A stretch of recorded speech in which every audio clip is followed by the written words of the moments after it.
எருமேலி ஏற்றம் காண எழுபிறவி பாவம் தீரும் மாயனவன் பாதம் காண நாளும் நலமாகும்.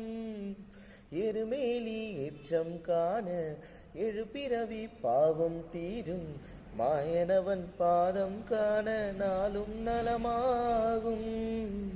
பல லட்சம் கோடி என்று மாந்த கூட்டம் கூடிடுதே, அது எங்கும் கூடி நின்று ஏங்கி ஏங்கி தேடிடுதே.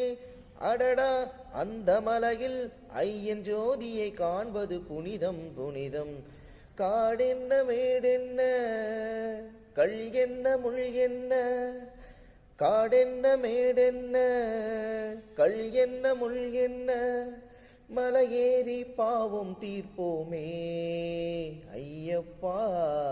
கார்த்திகை வந்தாச்சு, மாலையும் போட்டாச்சு, ஊரெல்லாம் உந்தன் பெயராச்சு. ஐயப்பா சுவாமியே சரணம் ஐயப்பா, சுவாமியே சரணம் ஐயப்பா.